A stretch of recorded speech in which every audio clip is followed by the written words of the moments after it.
Sergei was returning home late in the evening. The feeling of hunger had already become habitual. Ever since his wife left for her lover, he hadn't always managed to eat on time. The hustle and bustle of the city, it was office work, constant reports, but today his stomach clearly wasn't giving up. Sergei didn't like big supermarkets with their constant long queues and hustle and bustle. He always went to a small store near his house.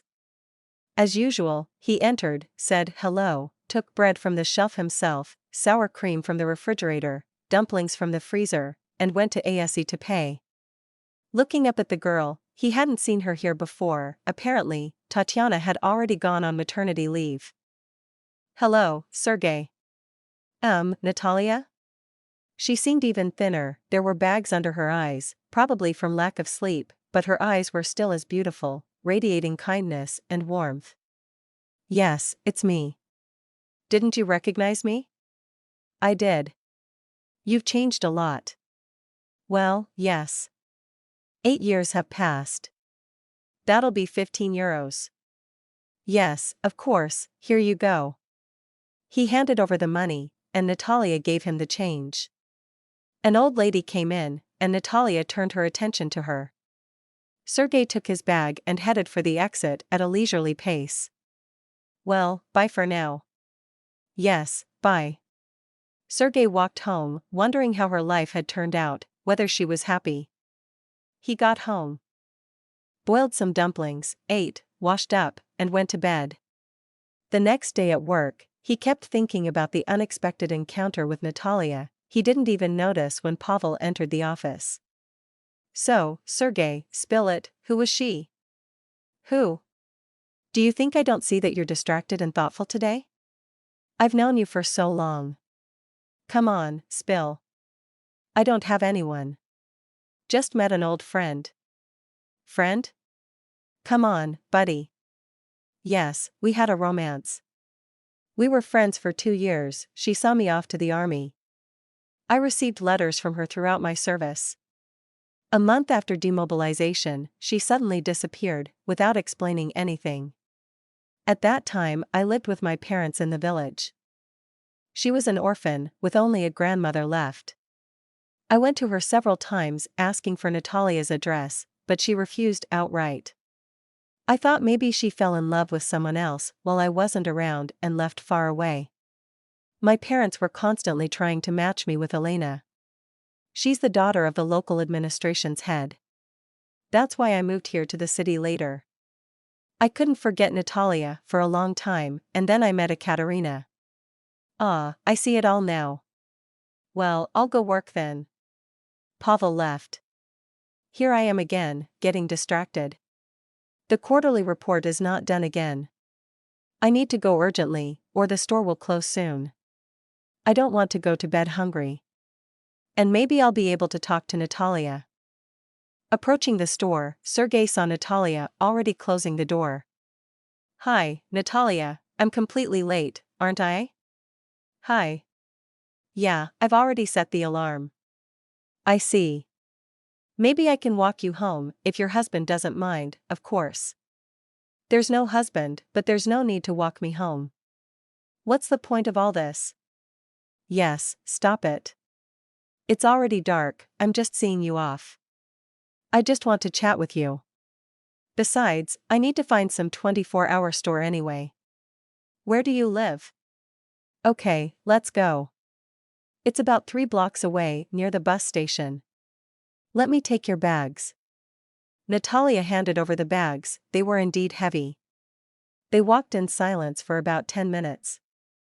The only sounds breaking the silence were the passing cars. You're awfully quiet with me. I thought maybe you'd tell me how your life turned out, for example. Yes, how it turned out. I live, I work, and I raise my son. And his father? I'm raising him myself. Let's not talk about it. Well, here I am. Thanks for walking me home. Sergei didn't say anything and looked at Natalia with a questioning gaze. She felt awkward at that moment. Okay, let me feed you some soup, you're probably very hungry after work.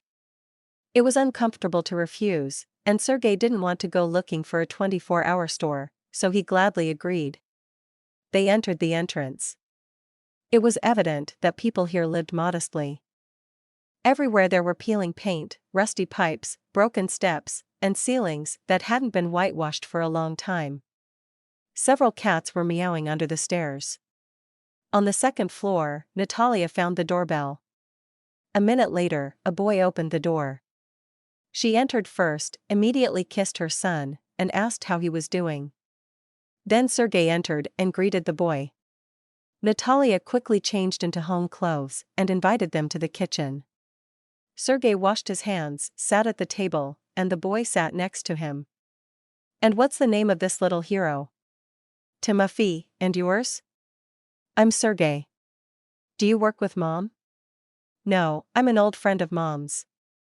Natalia put bread, pickles, sour cream, poured soup into a plate, and made tea. "I haven't had homemade borscht in so long," thought Sergei. They wished each other a good appetite and started eating.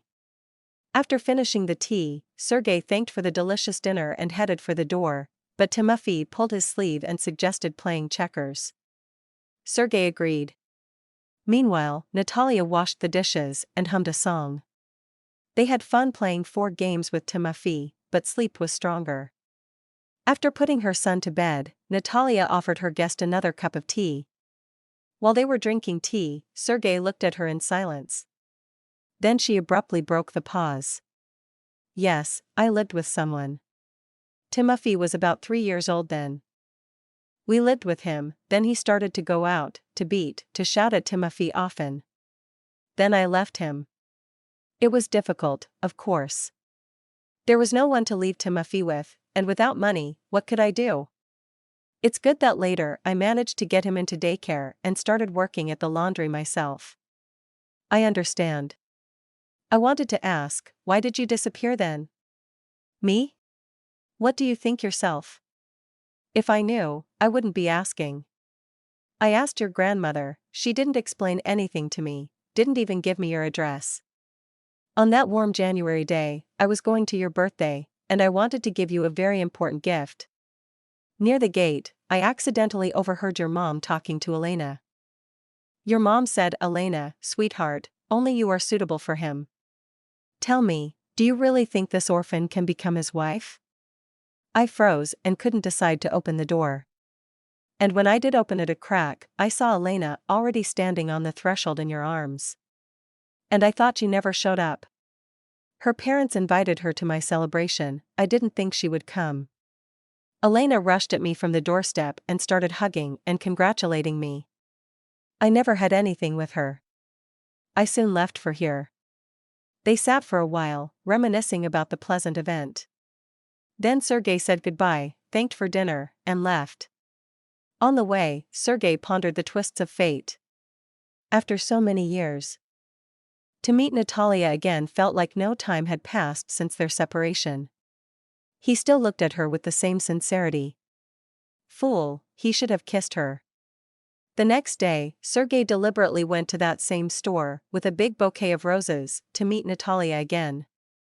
There was a long line in the store, and nearby he noticed Timofey. Timofey was talking to an elderly woman and suddenly answered her loudly that he was already big and at his 8 years old, he was studying in the 2nd grade. 8 years, thought Sergei, as much time has passed since our parting with Natalia. Timofey saw him and happily ran up to greet him. Only now did Sergei notice that Timofey had 2 cowlicks, just like him, and dimples on his cheeks when he smiled. Sergei had no doubts. Timofey was his son. Now Sergei knew for sure they wouldn't go anywhere without him. From this day on, they would be happy together.